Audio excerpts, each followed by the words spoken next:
여러분과 함께 인사하겠습니다. 믿음으로 승리합시다. 영어에는 에서 신드림이라는 게 있습니다. 에서는 성경에 등장하는 인물이죠.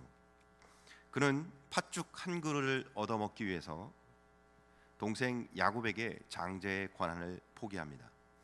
아버지로부터 가문을 이어받고도 놀라운 위대한 권한을 팥죽 한 그릇에 바꾼 것입니다. 그래서 에서는 현실적인 만족을 위해 꿈과 희망 팔아먹은 대표적인 인물이었습니다. 현재를 위해 미래를 무시하는 근시안적인 생각, 그런 사람들을, 또 그런 증세를 갖고 있는 사람들을 에서 신드롬이라고 합니다. 비전과 꿈을 포기한 인생은 황무지와 같습니다. 어느 의과 대학에서 교수가 학생들에게 질문을 합니다. 한 부부가 있는데 남편은 성병에 걸려 있고 아내는 심한 폐결핵에 걸렸어요. 자녀가 넷인데 한 아이는 얼마 전에 죽었고, 그리고 나머지 세 아이는 폐결핵으로 굉장히 심각한 상태에 있습니다. 그런데 이 아내가 또 아이를 임신했습니다. 어떻게 하면 좋을까요? 한 학생이 손을 번쩍 듭니다. 중퇴해야 합니다. 낙태 수술을 해야 돼요. 교수가 이렇게 말합니다. 자네는 지금 방금 베트맨을 죽였네. 그 불행한 상황에서 태어난 아이는 바로 베토벤이었던 것입니다. 그의 아버지는 성병에 걸려 있었고 그의 어머니는 지독한 폐결핵으로 몹시 중증의 가운데 있었고, 네 남매 중에 한 자녀는 이미 죽었으며 세 자녀들은 결핵에 걸려서 살 희망이 없는 심각한 상태였습니다. 그런데 그런 어려운 중에 임신한 그 아이는 베토벤이었던 것입니다. 한 영혼 포기하지 않고 끝까지 우리는 그 영혼을 귀히 보여야 될 줄 압니다.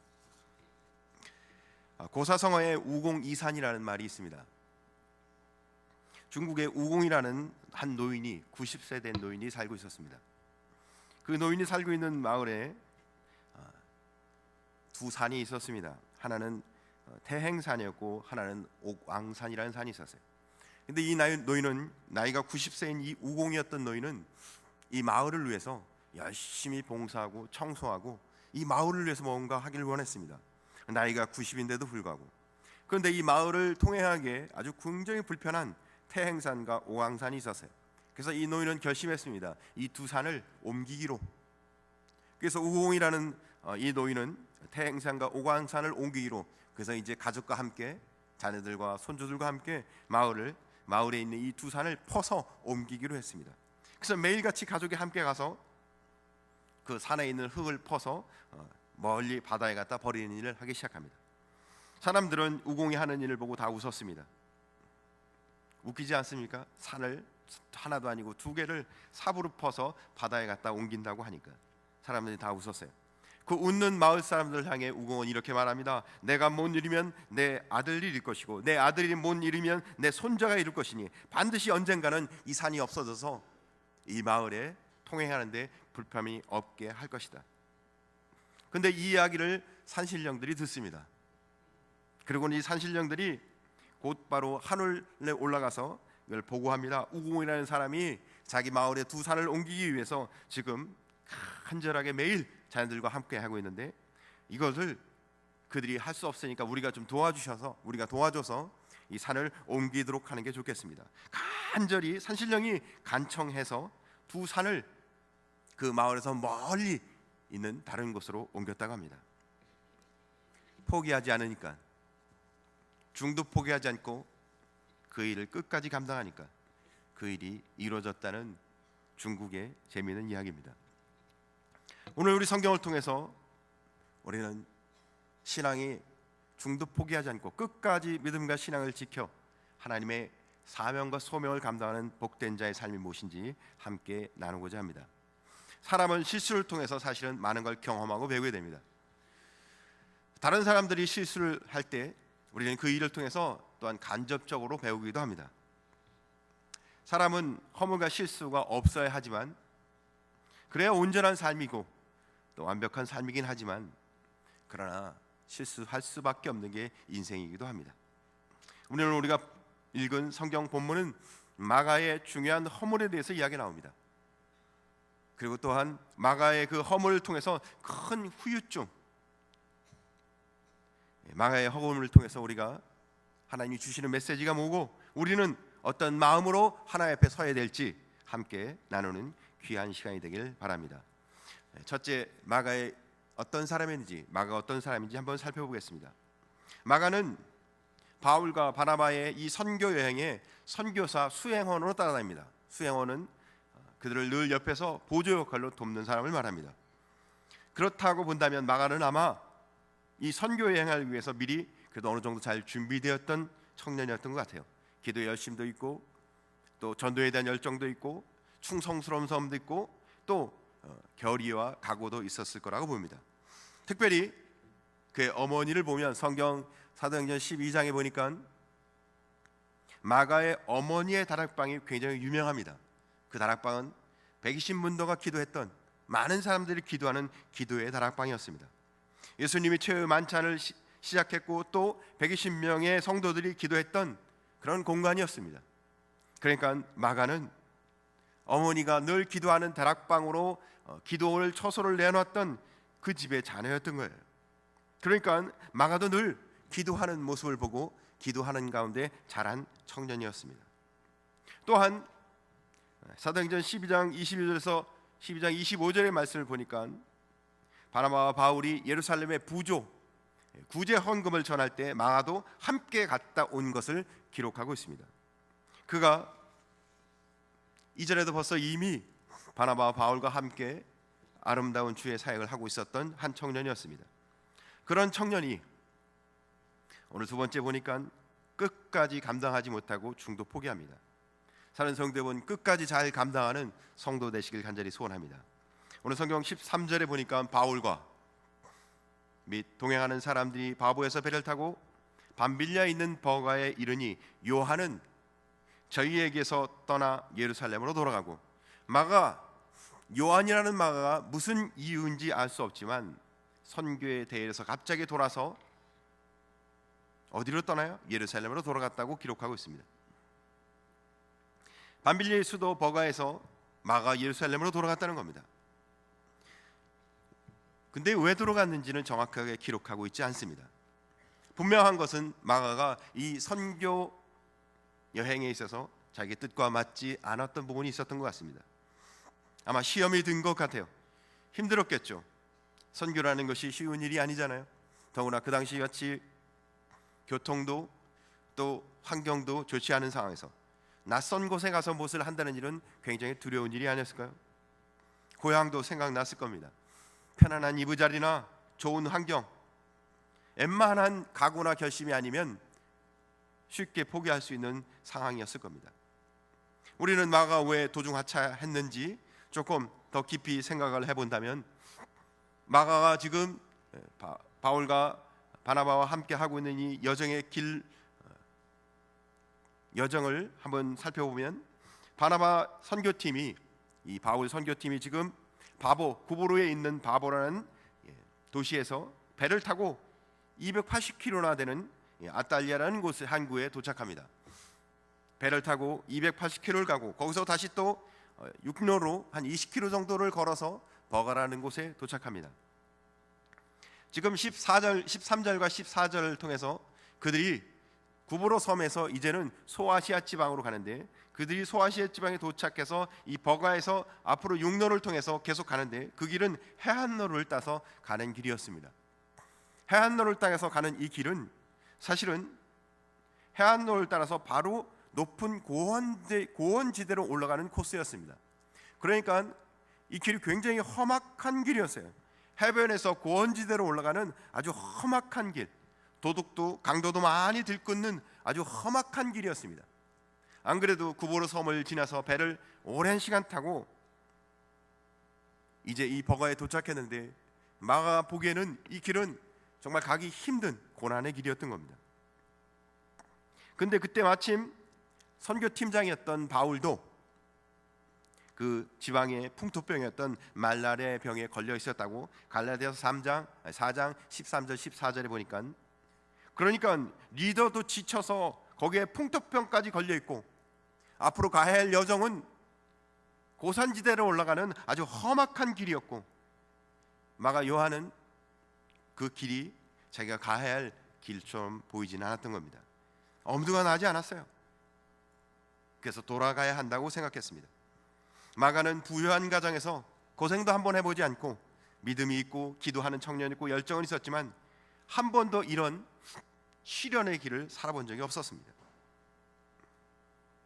그가 굳은 각오를 하고 쫓아왔지만 결국 그에게는 사명의식이 투철하지 않았던 거예요. 하나님이 주신 은혜 가운데 분명하게 있지 못했던 것입니다. 결국 그는 주님으로부터 받은 영광만 보았지 고난의 십자가는 한 번도 그가 경험하지 못했던 것 같아요. 우리는 때로 주님이 주시는 영광만 보지 않습니까? 주님이 내게 주실 영광, 주님이 내게 주실 은혜, 교회의 평안함, 샬롬, 이런 것만 보시고 있나요? 신앙생활은 고난의 십자가도 함께 보아야 합니다. 영적 시야가 좁은 사람은 자기 열심으로 신앙생활을 하고자 합니다. 그러나 믿음과 신앙으로 하나님의 은혜 가운데 있는 사람은 하나님의 나라를 보고 끝까지 어떤 상황과 역경 속에서도 포기하지 않고 그 일을 향해 갑니다. 오늘 마가는 자기 눈앞에 있는 어려움, 고통, 역경 때문에 주님의 영광을 보고 끝까지 가지 못합니다. 사랑하는 성도 여러분, 교회의 일은 헌신과 희생이 따라야 합니다. 그래야 열매가 맺혀집니다. 희생 없이, 고난 없이, 역경 없이, 때로는 포기하고 싶을 것 같은 그 고비가 있는데 그럴 때마다 주님의 영광, 고난의 십자가를 바라보며 감당할 때 그곳에 열매가 맺힌다는 것입니다.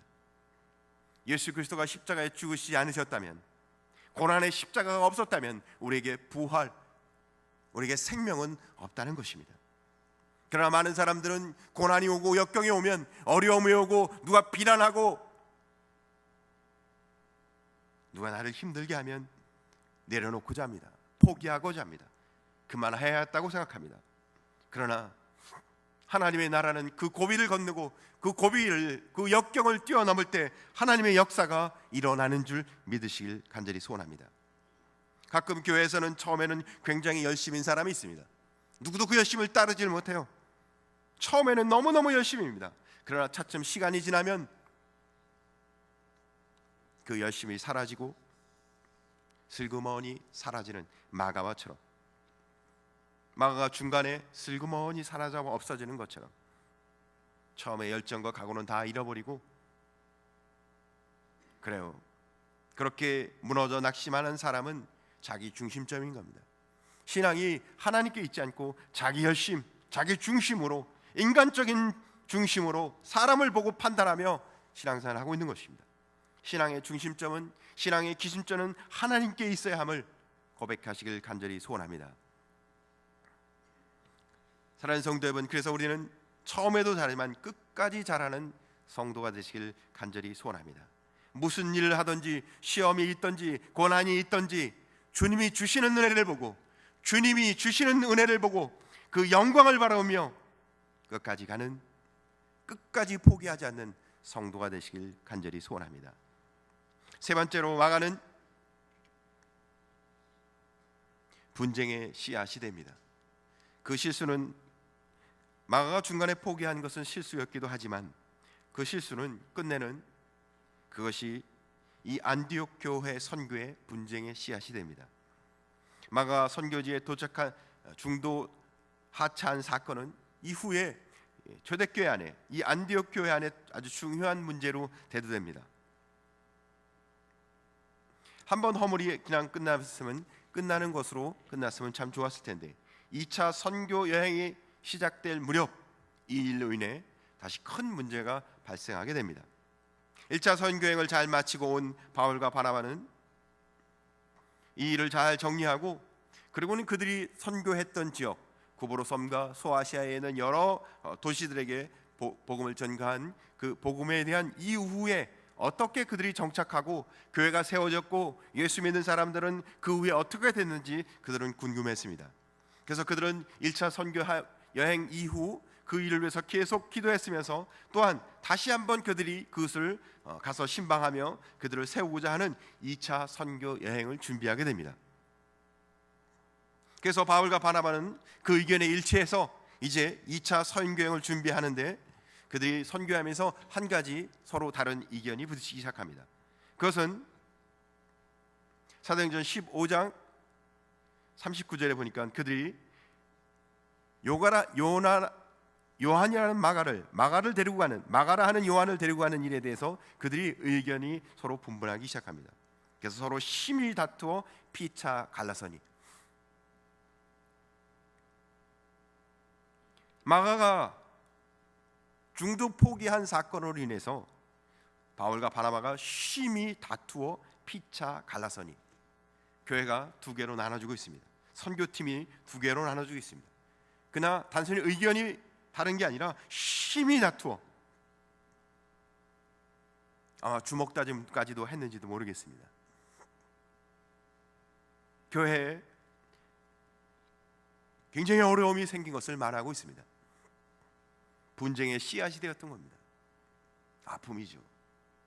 고통이죠. 교회가 얼마나 힘들었겠습니까? 바나바와 바울이 서로 심히 다투어 피차 갈라서니, 정말 가슴을 아프게 하는 일입니다. 교회 분쟁이 있고 다투고 교회가 갈라쓰고 나눠진다는 것은 얼마나 가슴 아픈 일입니까? 근데 그 분쟁의 씨앗이 마가의 허물이었다는 거예요. 마가 중도 포기한 일로 인해서 그 분쟁의 씨앗이 되었다는 겁니다. 두 사람이 피차 다투어 피차 갈라쓰게 된 이유는 1차 선교여행 때 마가가 중도 포기한 것 때문이었습니다. 바나바는 자기의 생질이었던 마가에게 다시 기회를 주고 싶었습니다. 그래서 다시 마가를 수종자로 데리고 가기를 제안합니다. 그러나 바울은 반대합니다. 마가는 변절자예요. 중간에 포기했으니까. 신임할 수가 없었어요. 낙인이 찍히고 말한 겁니다. 도저히 심원을 할 수 없기 때문에 마가와 함께 갈 수 없었습니다. 그래서 사도행전 38장 38절에 13장 38절에 바울은 밤빌리아에서 자기들을 떠나 한 가지로 일하지 아니하다 한 자를 데려가는 것은 옳지 않다라고 분명하게 이야기합니다. 이렇게 배신한 사람이 또 무슨 일을 할 수 있을까? 또 포기할 것이다. 두 사람 다 틀린 말은 아니었습니다. 어떤 말도 맞아요. 바나바와 바울이 마가를 수양제로 데려다니고 격렬하게 싸우다가 그들이 분쟁하고, 문제는요, 누구 의견이 중요한 것을 말하는 것이 아닙니다. 바울이 맞느냐 바나바가 맞느냐, 여기에 초점이 있지 않다는 겁니다. 한 사람이 중도 포기해서 그 문제로 인해 교회가 나눠지고 분쟁이 생겼다는 얘기를 하는 겁니다. 때로는 우리가 해야 할 일을 하지 않고 우리가 중도에 포기해서 사명을 갖고 살아가지 않으면 반드시 그 일이 교회의 허물의 불씨로 남는다는 겁니다. 안타까운 일이죠. 상처를 주게 되고 어느 한 팀이 옳고 그르고의 문제가 아니라 그로 인해서 다툼이 생기고 그 일을 인해서 교회가 어려움이 생긴다는 겁니다. 사랑하는 성도 여러분, 우리 건국교회 온 성도들은 하나님이 주신 은혜를 바라보며 끝까지 믿음을 지키는 복된 성도 되길 간절히 소원합니다. 하나님의 은혜를 바라보며 우리는 때로는 어려움이 찾아오면 쉽게 포기합니다. 그러나 그리스도인은 도전과 용기를 가져야 합니다. 끝까지 포기하지 않고 그 어려운 중에도 주님을 바라보면 하나님은 반드시 함께해 주실 줄 믿으시기 바랍니다. 할 수 있거든 무슨 말이냐, 믿는 자에게는 능치 못할 일이 없느니라. 안 된다, 불가능하다, 그런 일은 할 수 없다, 이런 마음이 아니라 할 수 있다, 반드시 하나님의 은혜를 주시면 감당할 수 있다, 그런 용기를 갖고 믿음과 신앙으로 살아가면 하나님은 반드시 기적을 베풀어 주실 줄 믿으시기 바랍니다.